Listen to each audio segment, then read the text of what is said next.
pars-tu ? Avait-il demandé. Et elle, un sourire est-il une réponse ? Elle ignorait les recoins du monde. Venue vivre ici, elle ignorait jusqu'au goût de la terre et les immensités des saisons. Sur la couverture noire du livre, petit mouvement circulaire, elle essuie les traces. Les taches de gras s'élargissent puis s'effacent. Le noir de la couverture brille en dessous des mots de poétesse. Si l'on veut entendre femme, écrire poétesse. Poète est neutre cependant qu'un poète n'est jamais neutre, pense-t-elle. Le livre repose dans la cuisine, il ne traîne pas, il y habite, demeure sur la table près de l'assiette unique. Elle décolle son bassin, appuyé sur le plan de travail, devant elle du vide, du temps. Elle gratte sa gorge, sa voix s'ébrèche. Que de jours ont passé depuis hier déjà, le monde a changé, le monde bascule. Elle entend très distinctement la chute, interminable, de chaque feuille. Délicatement, très délicatement, elle broute sur son bras la ligne verte des fougères, les crosses fondent sous sa langue jusque sous ses aisselles s'étendre. Elle avait dépassé le caprice. Son départ véritable, elle le ressentait dans la condescendance des nantis. Tout urbain se sent nanti. Avait-elle été ainsi ? Interrogeait sa bouche contre l'oreille du chien, l'un et l'autre resserrés dans le silence. La terre, gras, elle, l'assiette, sa voix, feuille, sa langue, sa bouche.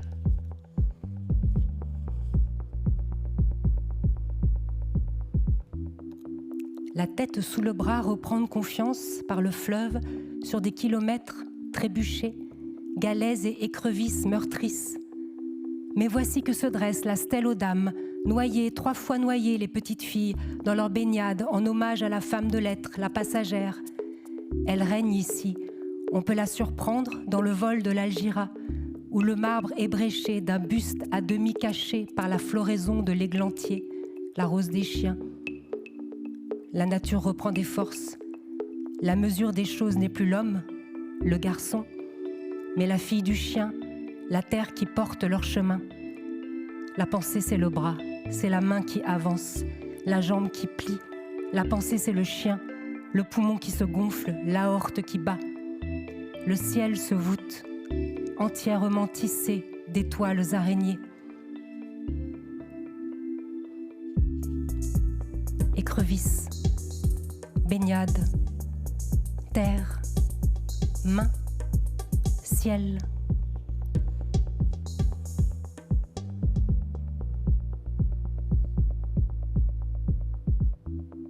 À la chronique des chiens écrasés, décès de Madame R, herbe tendre, violet perfume, really the air smells like teen violet. Le chien décoiffé, la fille, chien sur le front, les deux errants dans un jeu de quilles. Elle se gardait bien et depuis longtemps de donner des réponses. Plutôt ouvrir un livre et chercher la poésie, sans savoir que la nature allait dévorer son esprit lambeau après lambeau, les animaux déchiquettent sans poser d'autres questions que celles de la survie. Tendre, la fille, longtemps, dévorée.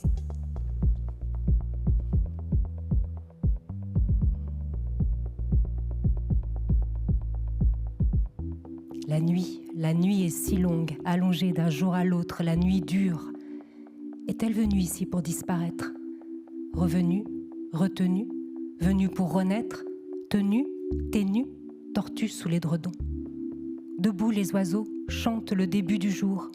Manger sucré, boire chaud, gymnastique des paupières, pupilles, pistons, muscles enfoncés dans les lourdes chaussures, dehors. Les matelas de feuilles invitent à faire l'amour comme une femme. Elle passe sa main sur la nuque du chien, brièvement. Entre la tape et la caresse, il tend sa langue, réclame encore la main.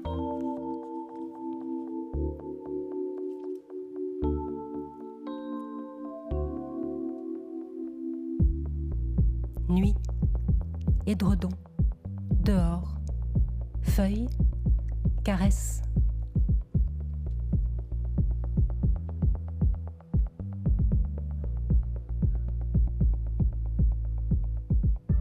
L'hiver est rude, aucune plainte cependant.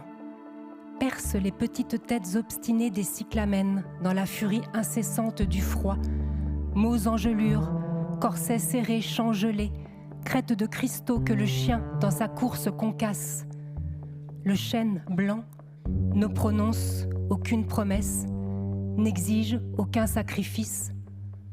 Collé aux branches, papier toilette maculé, étendard de merde, chirie humaine, drapeau droit, l'homme ne se laisse pas facilement oublier. L'hiver fond sur la laine de son bonnet, le fleuve en stéréo coule dans leurs oreilles. Il faut rentrer, rentrer, rentrer, bredouille-t-elle, staccata. Se couler, laisser couler sur le lit du fleuve dans un panier d'osier, déposé devant le seuil de la maison, son grand rire maternel.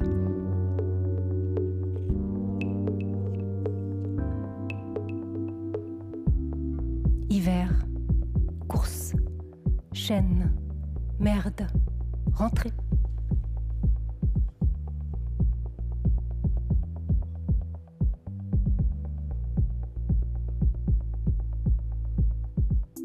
Adossé à l'arbre, à ses pieds, le chien fou creuse un terrier, s'y engouffre. Bali, crie-t-elle, reviens.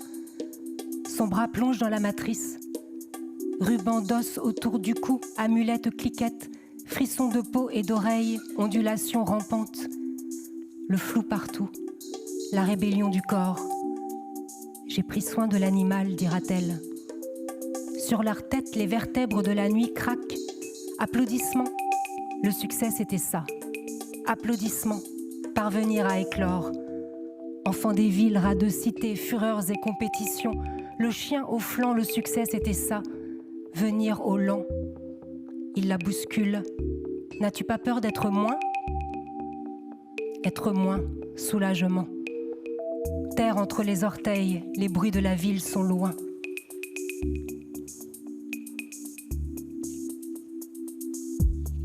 Terrier, os, aile, nuit, enfant, terre.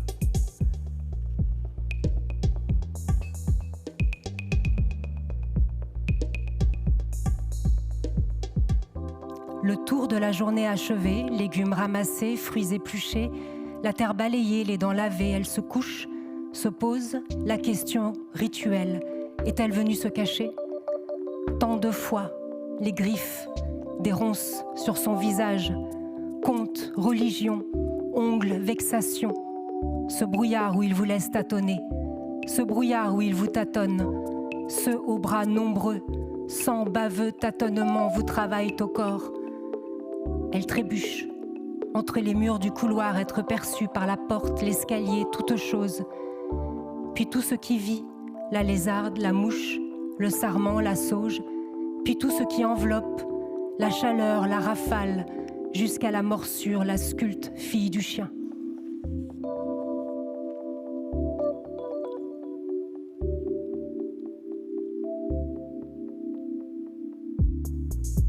Se couche, ronce, lézarde.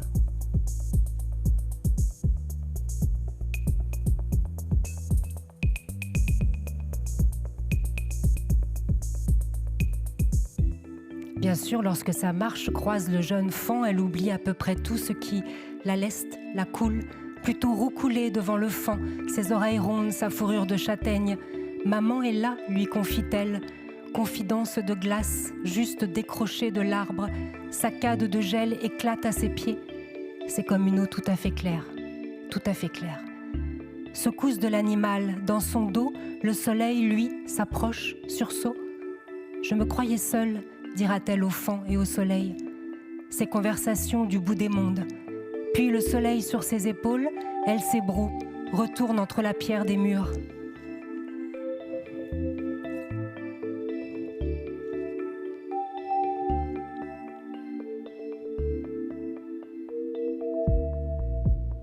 Châtaigne, sursaut, s'ébroue.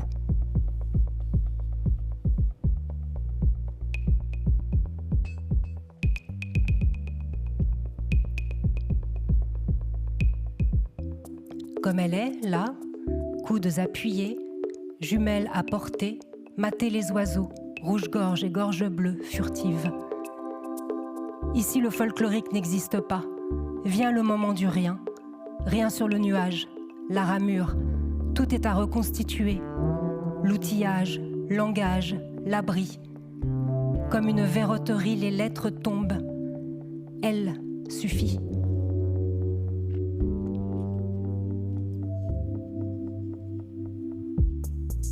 Là, viens, elle.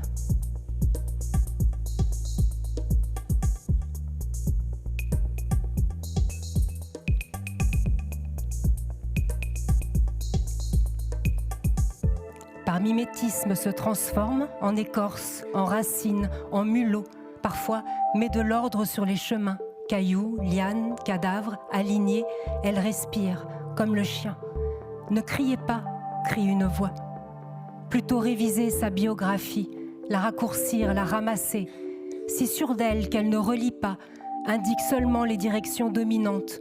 Du chien, la truffe de cuir, sa tête danse au soleil. Du cheval, la grande cambrure, ses secrets glissés entre les dents. De la fille, la peau moussue, sa crème saillant. Os à os, elle décompte dans un paysage dessiné au vent.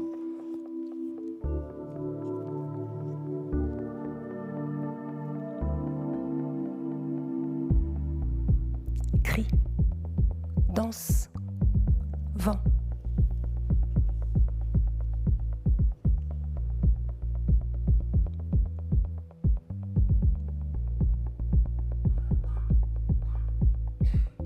Seuls et ensemble, la fille et le chien étendus sous les palmes monumentales de la fougère. Vers eux, des fruits rongés d'impatience roulent. L'air devient plus chaud. À portée de voix, le grand murmure. J'ai coupé les barbelés, lui confie-t-elle. Au retour, salir le carrelage rose et ocre, passer à travers la géométrie des losanges, juste la place pour le chien et la fille, rejoindre là-haut la tanière de renard. Vibration, tremblement, les ténèbres deviennent, dans le noir magnésium, des fentes de lumière. Ce sera une de ces nuits yeux ouverts. Ce sera une de ces nuits se relever. Ce sera une de ces nuits yeux brûlants. Ce sera une de ces nuits. Les draps ne protègent de rien. Couché, en chien de fusil, côté ciel. Étendu, chaud, elle, renard, noir, nuit, couché.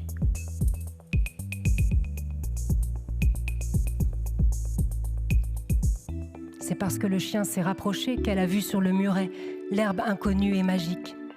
Dans sa capuche, elle encapuchonne des nids tombés. Pourquoi faire un nid? Pourquoi faire des nids? Pourquoi tous ces nids dans le creux des chemins? Pourquoi tous ces nids dans le creux de ses mains? Pourquoi tous ces nids? Question, marteau, jappement de la raison. Le chien laisse tomber des aboiements. Son avec bout, plainte, cri, grognement. Son assis, son debout. Elle, debout. Elle, assise. Elle, bout, patte folle. Haleté, fille, chien, s'étire.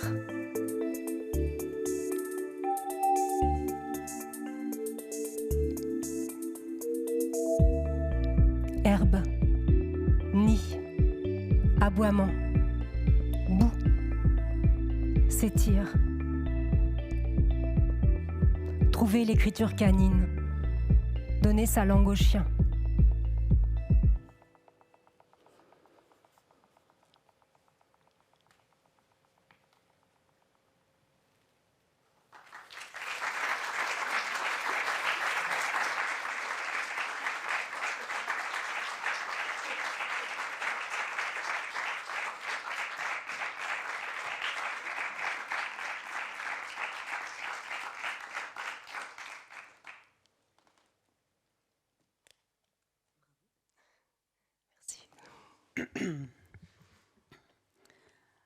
Alors, est-ce qu'on va donner notre langue au chien? J'ai découvert le travail de Perrine Lequerec il y a 10 ans avec un roman, Le Plancher. C'est ça a été un grand choc dans ma vie de lectrice. Tu n'avais pas encore publié de poésie et c'était déjà plein d'une langue très puissante. Plus tard, tu as publié de la poésie. Là, ce soir, nous sommes à la Maison de la Poésie et ce sont 2 recueils publiés chez des éditeurs de poésie, des éditeurs indépendants.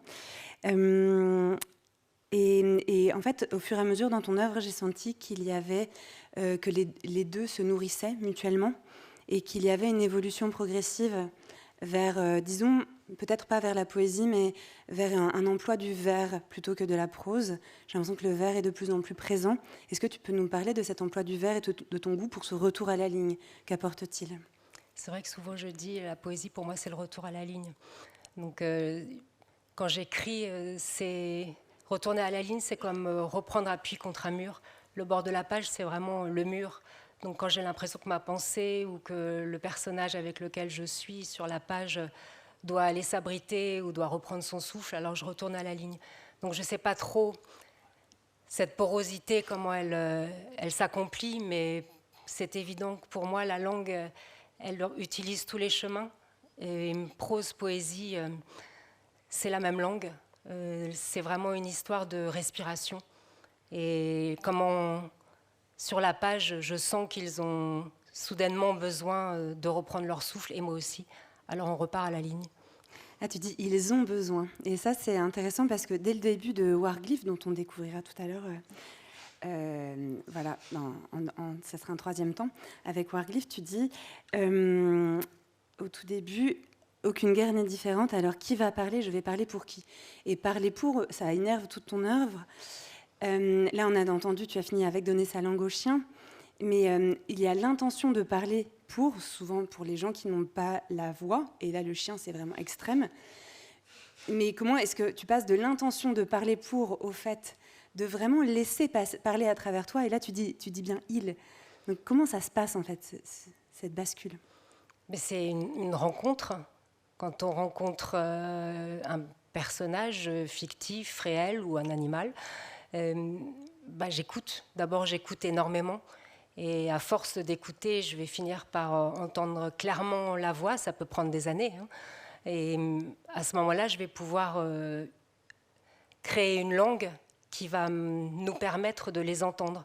Mais c'est vrai qu'après, sur la page, on est plusieurs, heureusement. Je ne suis pas seule. Ils sont vraiment près de moi. Et même les personnages dont les livres sont déjà terminés sont toujours près de moi quand j'écris avec un nouveau sujet. Donc, pour bien donner une voix, enfin pour essayer de donner une voix, il faut d'abord écouter beaucoup. Ah, tu parles d'écouter beaucoup et ça me fait penser à quel point ta langue est sonore et à quel point tu travailles à partir des sons et parfois on a l'impression qu'un mot en appelle un autre. Mais pas par facilité, pas par jeu. On sent que c'est lié en fait, le sens et le son. Et là, en plus, on vous a entendu avec Nemo Vacher et tu travailles souvent avec différents types d'artistes, mais aussi avec des musiciens comme lui. Comment la musique et comment les sons jouent dans ta pratique d'écriture? Les collaborations avec d'autres artistes, ça c'est le cadeau extrême, puisque l'écriture c'est tellement solitaire, et pendant longtemps j'ai été très solitaire avec cette pratique. Et puis à un moment, les rencontres sont arrivées dans ma vie et m'ont permis d'ouvrir à d'autres arts. Et à ce moment-là, évidemment, tout s'amplifie. Avant même de travailler avec des musiciens, c'est vrai que comme toi, j'imagine, quand on écrit de la poésie ou quand on écrit de la prose, quand on écrit une langue, on est obligé de l'entendre, de l'écouter, de la parler, de la répéter. Et je suis sans doute pas la seule à parler toute seule, mais en fait, je leur parle, on se parle. Et c'est comme ça que la musique vient, et c'est la même sensation avec le souffle. Quand on se décide de couper la phrase et de revenir à la ligne, c'est bien que dans notre tête, la musique dit là, il faut s'arrêter, il faut reprendre son souffle et repartir. Après, c'est vrai qu'un mot peut en amener un autre. Parfois, heureusement, j'ai des éditeurs qui me disent d'arrêter de rajouter des mots parce que j'aurais vraiment tendance. J'aime tellement la langue que j'adore les listes, je pourrais faire des kilomètres de mots, mais heureusement, je suis cadrée. On reviendra aux éditeurs après, mais j'aimerais bien rester, comme tu parles des sons, j'aimerais bien rester sur l'image, parce que moi, je t'ai connue d'abord aussi par les images. C'est ce qui m'a beaucoup frappée dans ton écriture, c'est que, en tout cas, dans tes romans et dans bien d'autres livres, tu pars d'images d'archives. Et voilà, je voudrais que tu nous parles de l'importance des images pour l'écriture aussi. Elle est capitale. C'est... Plus que tout, c'est mon support, ce que je peux voir. Et c'est vrai que l'archive, tout particulièrement, c'est un matériau essentiel pour mon écriture, que ce soit en vers ou en prose. J'ai besoin de connaître le plus intimement possible mon sujet. Et l'archive va donner cher à force de recherche, à force de matériaux qui vont venir m'enrichir, va donner chair à mon personnage ou à ma langue. Et c'est ainsi que je peux me mettre à l'écriture. Et l'image, c'est un tel support d'imagination, mais aussi d'information. Elle transporte en elle-même et sa musique, et son sens, et son écriture. Donc regarder des images ou regarder une œuvre, tu parlais du plancher, regarder le plancher de Jeannot, avant d'être une image, c'est vraiment un plancher de bois. Regarder l'écriture de Jeannot sur le plancher, c'est évidemment entendre la façon dont il s'est mis à écrire, entendre cette urgence et puis la ressentir. L'image, elle fait ressentir. L'archive, elle fait ressentir. Tout ça, c'est des émotions qui nourrissent le muscle de la langue. La langue, c'est un muscle qu'il faut vraiment entraîner, nourrir, activer. Et l'image, pour ça, c'est magnifique. L'archive aussi. Mais l'archive, ça a aussi un grand devoir de mémoire. On a tant de silence. Il y a tant de personnes ou tant de situations qui sont complètement mises à l'écart, oubliées, des situations passées comme des situations présentes. Quand on plonge dans l'archive, on en extrait toujours des leçons, c'est peut-être pas tout à fait le mot juste, mais en tout cas des enseignements pour notre vie présente. Donc je trouve que c'est un matériau d'une très grande noblesse et qui plus est d'une grande sensualité. Être en face de manuscrits ou être en face de mots griffonnés ou simplement de procès-verbaux même, on est en prise directe avec un instant qui a eu lieu et qui n'attend que d'être mis en lumière pour pouvoir devenir langue. Mais ce qui est frappant quand même dans ce qu'on vient d'entendre, c'est qu'il n'y a pas d'image d'archive. Et quand on connaît ton œuvre, c'est quand même assez rare que ce soit aussi intime. En fait, j'ai l'impression que l'intime a commencé à entrer dans ton œuvre avec La Bête, son corps de forêt, qui a été publié aux éditions Les Inaperçus. Et c'était déjà la nature, en fait, qui était très, très présente. Donc il y a les images qui sont présentes, mais par la nature, j'ai l'impression. Et est-ce qu'il y a un statut de l'image, j'imagine, différent, mais enfin, est-ce que tu peux nous... Parce que quand tu parles d'intime, tu parles presque de biographie, en fait. Oui, c'est ça. Parce que c'est toujours intime. Oui, j'ai l'impression que chaque livre, c'est un grand rapport d'intimité, bien sûr, quand on vit si longtemps avec un personnage ou enfin, avec quelqu'un qui a été vivant, où c'est vraiment très intime, ou avec des personnes avec lesquelles on va avoir des entretiens, comme pour Rouge Pute, c'est vraiment toujours très, très intime. Mais La Bête, son corps de forêt, et puis La Fille du chien, c'est plus biographique. Et il y en a si peu parce que c'est extrêmement difficile d'aller à découvert. C'est beaucoup plus rassurant d'être entouré par sa famille fictive. Ça donne énormément de force, ça donne beaucoup d'aplomb. Que d'un seul coup, c'est comme être face au paysage. C'est vrai que c'est mes 2 seuls livres qui se passent à l'extérieur. Tous mes livres, ils sont dans des univers très, très clos. Et ces 2-là, c'est dehors. Parce que ça avait été un choc d'être d'un seul coup dans la nature, soit avec le chien, soit avec un amour. Et ce choc, il provoque toujours une langue. Moi, j'écris par choc, que ça soit une image, une histoire, un fait d'actualité qui est insupportable, ou pour quelqu'un qui a grandi dans du béton, d'un seul coup, la nature. C'est vraiment un choc et on sent bien que le vocabulaire qui va naître de ce choc-là, il va être différent. Donc c'est pour ça que j'ai par 2 fois, été par là, quoi, abandonner un peu mes autres quêtes pour écouter ce que je pouvais, moi, de mon intimité, tirer comme langue avec cette découverte de la nature, cet apprentissage. C'est quelque chose qui me touche beaucoup dans ton écriture, c'est la prise de risque. Et là, on sent que c'est une prise de risque énorme. Et en quoi le risque te stimule et t'emmène ailleurs? Enfin, en quoi il te nourrit? Mais le risque, c'est plutôt de ne pas trouver la langue. Ça, c'est le vrai risque. Parce que, par exemple, quand on écrit beaucoup avec des archives, le risque, il est calculé, je dirais. Enfin, en tout cas, on est accompagné par l'archive. Ou quand on écrit sur des personnes qui ont eu une vie, on est avec eux. C'est pas du tout le même risque, quoi. Le risque, c'est vraiment de ne pas trouver la langue. Le risque, c'est que le silence ne soit pas brisé. Le risque, c'est ça, c'est que le silence continue d'assourdir et donc de ne pas parvenir à dire ce qu'il faut dire, pas parvenir à trouver la syntaxe, les mots, la ponctuation pour qu'on puisse entendre, quoi. Mais finalement, après, le risque aussi, ça s'en est un, c'est vrai, c'est de ne pas revenir de l'endroit où nous ont amené nos écritures. Et là, par exemple, l'archive, c'est un sacré bouclier parce qu'elle ramène toujours au réel, quoi. Donc ça, c'est aussi une des grandes qualités de l'archive. Depuis le début, on t'entend parler de la langue, on sent que c'est vraiment... voilà, c'est la matière que tu travailles. C'est la matière que tu travailles, mais en même temps, j'ai l'impression aussi que c'est... à la fois, elle travaille et elle est travaillée, en fait. Ça t'aide à ressaisir. Et j'ai l'impression que tu es l'une des rares autrices à autant affronter et confronter un réel d'une immense violence. Et j'ai l'impression que c'est par la langue aussi que tu peux le vivre. Ça m'avait marqué dans une exposition de photographes, les premiers photographes des camps. Ils avaient réussi à voir ces images-là parce qu'il y avait le médium, en fait, parce qu'ils avaient leur appareil photo. Et j'ai l'impression que la langue, c'est à la fois fragile et un risque, et à la fois c'est ce qui te permet d'aller sur ces territoires-là qui sont difficiles d'accès pour tout un chacun, quoi.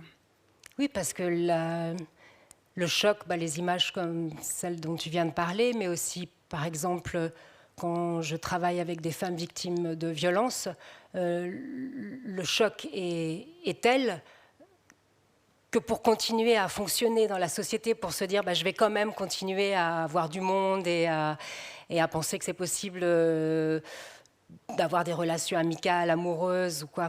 Il faut quand même prendre ça à bras-le-corps, et il y a une seule façon de pouvoir rester debout dans ce monde, pour moi, c'est d'écrire. C'est vraiment... Donc là, la langue, de nouveau, c'est une telle sidération, le monde est d'une telle violence continue.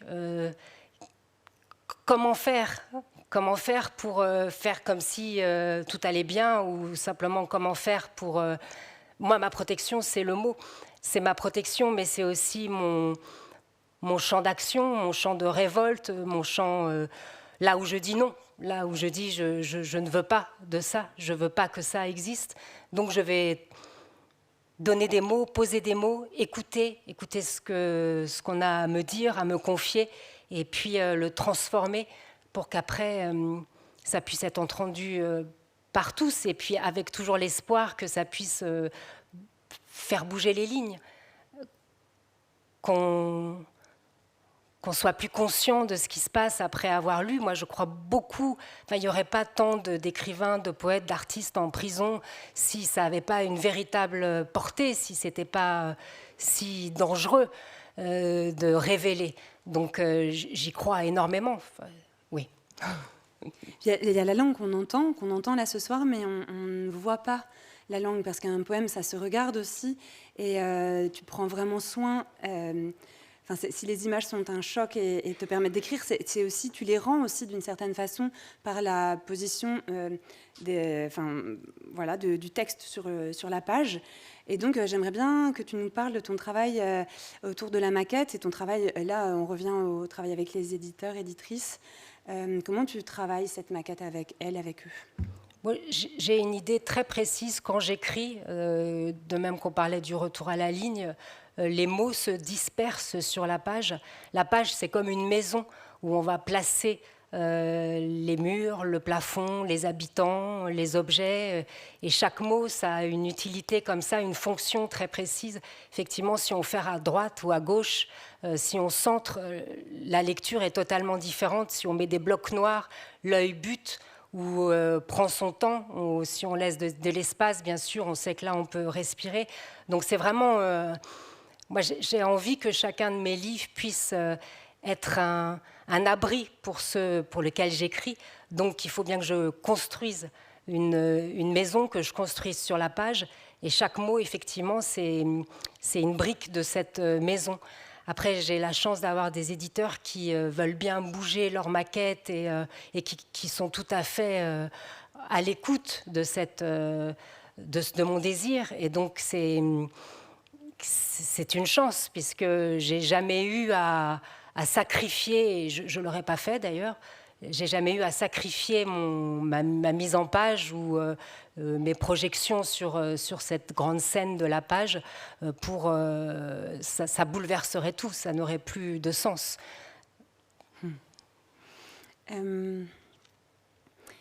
Tout à l'heure, nous avons entendu La fille du chien. À présent, nous allons entendre Warglyphe, publié aux éditions Bruno Doucet. Et tu as évoqué déjà la mémoire, mais j'aimerais bien qu'on revienne là-dessus parce que je pense que c'est lié aussi à ton travail d'autrice. Dans Warglyphe, c'est vraiment présent. Elle est dure et en miettes, et la mémoire aussi. Jusqu'à la fin, viens mais sans tes souvenirs. On sent vraiment que ça habite tout le livre. Les flaques de mémoire, je ne vous en révèle pas plus, vous allez découvrir. Est-ce qu'il y a une fonction de l'auteur ou de l'autrice en lien avec la mémoire pour toi? Oui. Je pense qu'on crée de l'archive nous-mêmes en écrivant. Je pense que chacun de nos livres, ça devient une archive. C'est pour Warglyphe. Moi, je suis née en temps de paix, mais j'ai toujours entendu des histoires de guerre. Mes parents, j'ai toujours entendu des histoires de guerre. Et quand je me suis attelée à écrire ce livre, qui m'a pris beaucoup de temps, j'ai d'abord regardé des milliers d'images de guerre jusqu'à vraiment en être saturée. Et de ces images, j'en ai extrait 150 que vous allez voir tout à l'heure. Et je me suis appuyée sur la manière de travailler d'Abby Warburg avec son atlas. Et j'ai fait résonner les formes l'une après l'autre comme ça. Et ça m'a nourrie pour écrire des formes de la guerre. C'est-à-dire que je ne peux pas écrire la guerre. Je ne peux pas donner un langage comme j'essaye de donner aux chiens, par exemple. Je ne peux pas donner un langage comme ça à la guerre. C'est trop chaotique, ça me dépasse. Et puis parce que je ne l'ai pas vécu réellement. Mais je peux tenter, grâce à l'image, grâce à ce que j'ai entendu, et puis parce que on est toujours dans la guerre, de trouver des mots qui vont montrer ce prisme incroyable et cette répétition cruelle et désolante des mêmes formes, des mêmes mots, des mêmes actes. Il y a des textes de Warglyphe qui pourraient illustrer, par exemple, parce que c'était les images ou les actualités que j'avais devant les yeux, la Première Guerre mondiale ou la Seconde, mais qui sont exactement les mêmes situations que ce qui se passe en ce moment. Donc c'est cette répétition qui est intenable et qui, encore une fois, pour qu'on puisse continuer à être debout dans ce monde, j'ai besoin de prendre l'écriture comme témoin et de faire archive moi-même et d'écrire un autre livre. On va écouter ça à l'instant. Merci.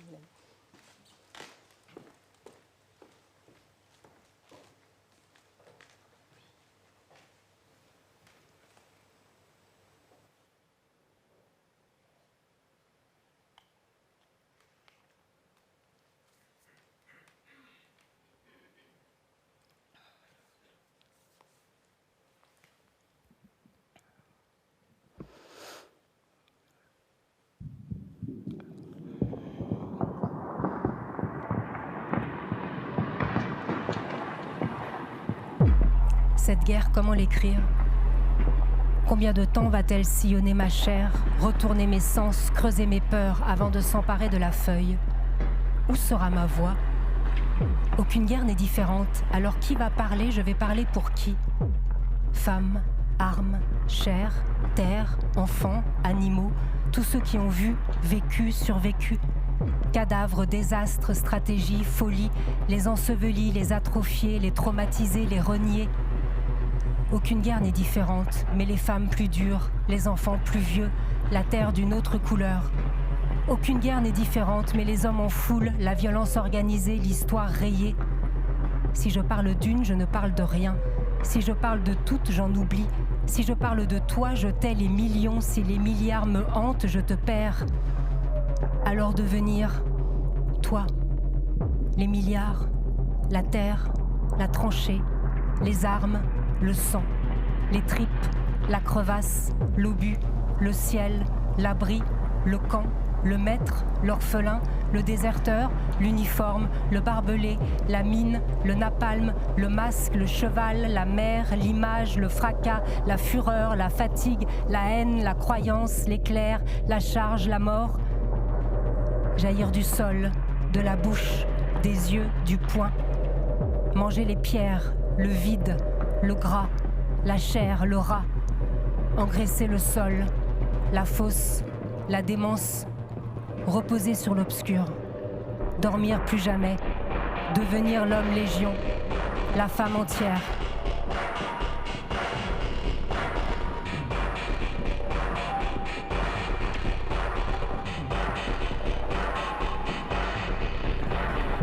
Elle se déplie, elle change de nom, de visage. Elle allonge son bras, creuse, charrie, défie. Des jours elle fusille, d'autres non. Des jours elle appelle, d'autres muettes. Elle s'élance du fond du ciel, du fond des mers, du fond des forêts, du fond des villes. Elle est dure et en miettes, et la mémoire aussi.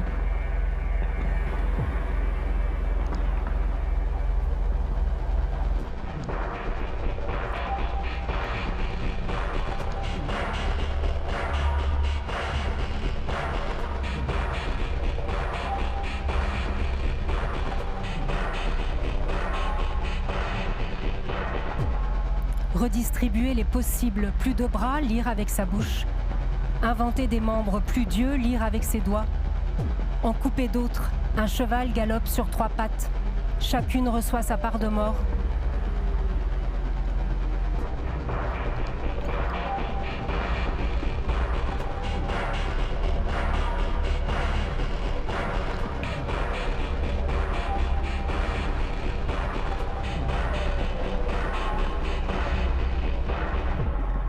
La géométrie agence les corps en ligne, en tas, en colonne, en rang. Le front j'avance, le front je recule, le fossé plein, le fossé je déborde. Des bras raides, des jambes pliées, des bouches ouvertes, des dents, du jus d'homme, des douilles, des uniformes, des tripes, des chaussures vides. Ça pue. Une fumée de corps flotte sur les entailles.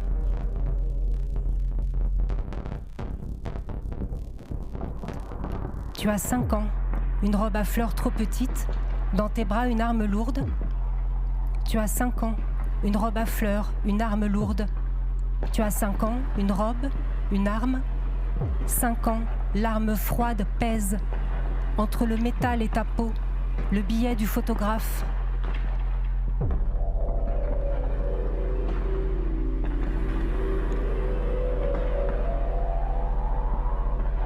La ficelle sur la valise, le baluchon, le paquet. La ficelle existentielle autour de la taille, dans les œillets des chaussures, pour tenir, tout tenir, retenir. Jusqu'au cou, au poignet, aux chevilles, garrotter au mieux ceux qui s'échappent.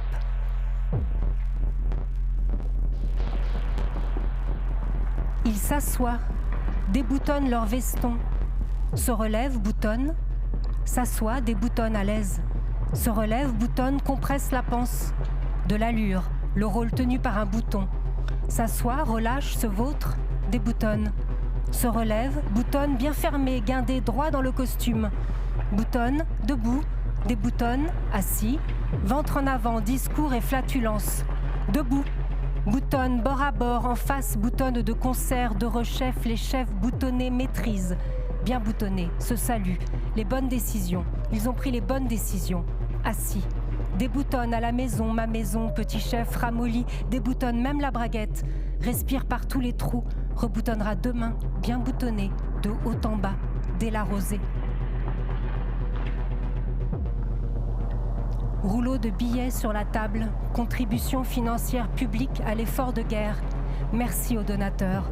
Passe un doigt dans leur ceinture, dessert d'un cran.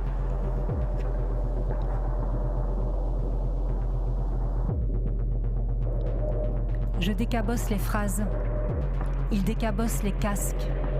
Casque lourd, phrases lourdes, mort lourde.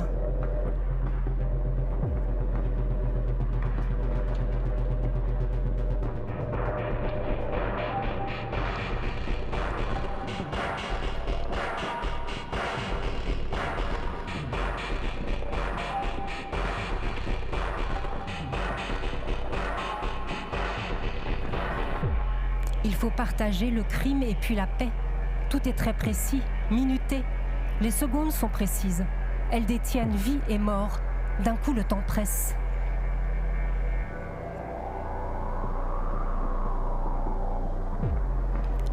L'enfant apeuré tombe. L'enfant court. L'enfant apeuré devant lui ses parents. Dos qui s'éloigne. L'enfant apeuré, il court pour ne pas rester en arrière, il court pour ne pas les perdre.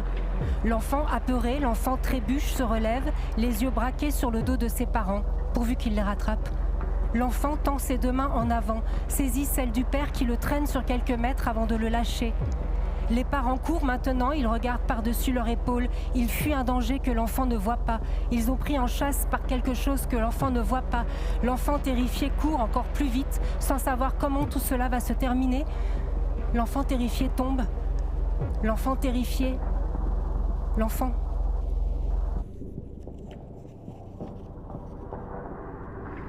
Sur une pierre creuse, du sang s'épaissit. Ça luit au soleil. Cargaison humaine, la guerre, grande lessive, les centaines à laver, les centaines à sécher, les centaines qui lavent, les centaines qui étendent, les gestes déplacés. Captivité, liberté, les mots déplacés. Suspendre, se suspendre, pendu à l'instant. Soustraire, se soustraire, les mots trop vite prononcés. Isoler, s'isoler, les noms transformés. Oublier, s'oublier, les identités falsifiées. Charpentes à nu, boyaux et ciel hérissés. Le silence va parler des générations.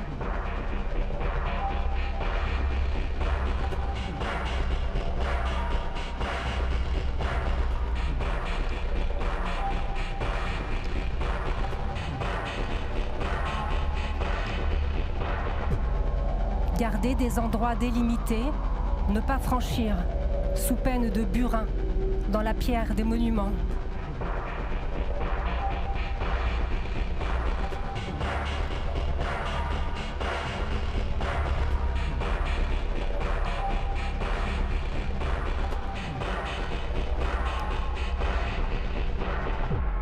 Vache morte dans un champ, maison volet fermé, plus de viande, pas d'œufs, ni lapin, ni volaille, n'attendez pas, inutilement, crépitement des balles. Ne sonne pas, cloche, ne sonne pas. Un soldat offre un morceau de sucre à une petite fille. Chevaux dans l'eau jusqu'à l'encolure. De la forêt émerge un ourson, une biche, tandis que les chars gravissent une pente abrupte, écrasant des arbres sur leur passage. Avec à nos côtés la vaillante armée, bombes tombent à la verticale, cendres s'élèvent. Des enfants sortent de sous terre. Je l'ai vu détaché du tronc, des lambeaux d'écorce, pour les manger, apaiser la faim atroce.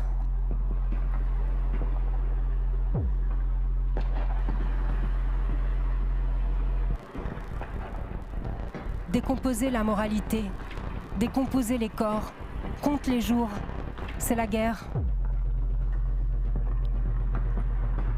L'œil de la caméra. Couple dans un dancing, dîneur, dîneuse, sourire, applaudissements. Une rue au pas des fusiliers marins. Un soldat tient un homme en respect contre un mur. Immense foule, grouillante, pressée. Un bébé à bout de bras passant par-dessus une grille. Futur cadavre torse nu. Drapeau en vol plané dans la rue. Défilé le long des rails. Foule en masse, en grouillement, en désordre, en terreur. Soldats défoncent portes d'un bâtiment. Scène d'horreur. Ils traînent femmes, hommes, enfants et les enterrent vivants. Ils tassent la terre de la fosse. Torrent. Orateurs, oratrices. Son armée l'acclame. Soldats en ligne font de la gymnastique. Ils haranguent. Troupes et leur enthousiasme. Rivière jaune. Tireurs couchés, coups tranchés. Destruction des digues. Eaux tumultueuses et boueuses. Le corps flotte, gonfle, coule. Un officier montre une carte. Une ferme brûle. Un paysan fouette son cheval. Une femme épuisée marche à quatre pattes. Pilote de dos dans leur avion. Vise avant de lâcher la bombe. Long plan. Très long plan.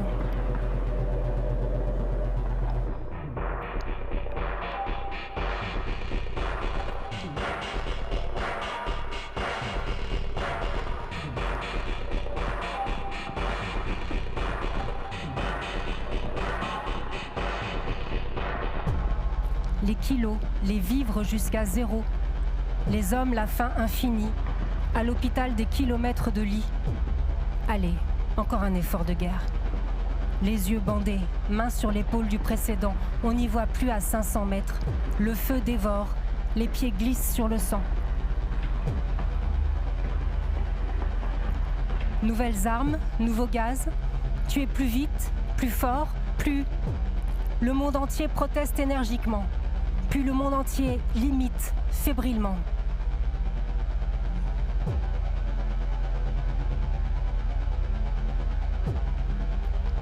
Les noms disparaissent des listes d'appels, réapparaissent dans le marbre. Laisser un monument, une guerre, une construction, l'inverse, un musée, un mémorial, grande œuvre, art sacré. Laisser son nom dans l'histoire. Ne pas tomber dans les trous du silence, les flaques de mémoire.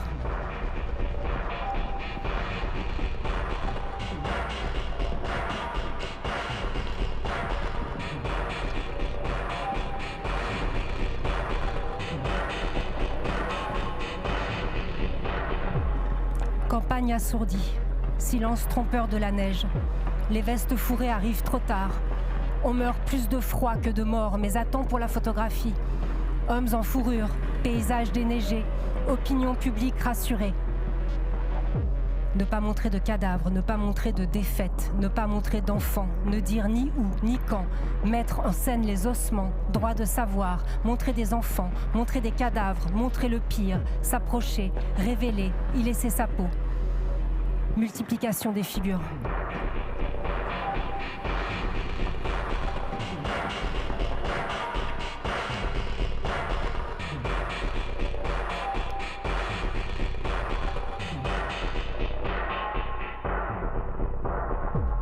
Les pièces vides, le drame insaisissable, les milliers de photos, le drame insaisissable, déplier le monde, le drame insaisissable, s'abriter dans ses trous, s'aguerrir, s'endurcir, buter sur l'obstacle de la représentation, prendre feu et flamme de toutes parts, tailler la végétation de l'esprit. Il prend son arme, il la pose, il l'épaule, il la pose. Il vise, il la pose. Il manœuvre, il la pose. Il rampe son corps, il se fige. Il court, il se fige. Il charge, il se fige. Il crève, il se fige. Oui, je l'embrasse. Oui, à pleine bouche. Oui, je m'accroche, la grippe. Oui, la langue, les lèvres, la peau. Non, je ne le connais pas. Il est de ceux qui reviennent. Il est un homme de nouveau, dans la ville. Dans mes bras.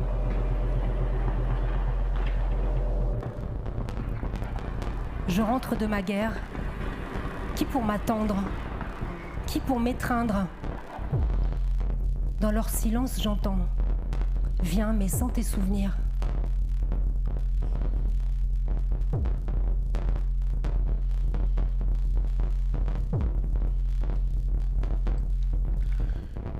La langue des tranchées. La langue des planques. La langue de la résistance. La langue de la collaboration. La langue du crime. La langue des morts. La langue des tortures. La langue inconnue. La langue de la fuite. La langue du combat. La langue du repli. repli. La langue d'espion. La langue des traîtres. La langue des pourparlers. La langue des feux. La langue des fêtes. La langue de la victoire. La langue de l'autorité. La langue de l'obéissance. La langue des ancêtres. La langue à l'assaut. La langue mitraillée. La langue des mensonges. La langue des promesses. La langue de l'espérance. La langue témoin. La langue du repli. La langue intime. La langue populaire. La langue de la peur. La langue pute. La langue servile. La langue dominante.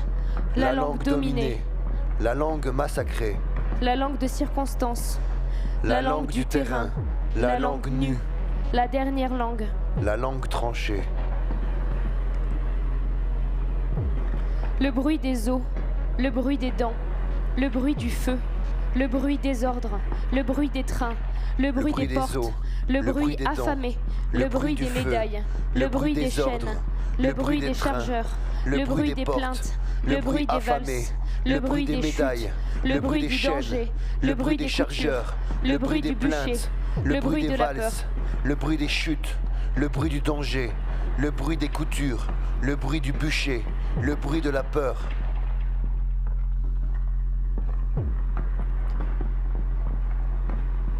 Le silence des matricules. Le silence de l'attente. Le silence des nuits. Le silence de la faim. Le silence du vacarme. Le silence des cicatrices. Le silence des vaincus. Le silence des embuscades. Le silence du premier. Le silence du dernier. Le silence des adieux. Le silence de la peur. Le silence du froid. Le silence de l'exil. Le silence des convois. Le silence des possibles. Le silence des abris. Le silence des étoiles. Le silence du manque. Le silence des ruines.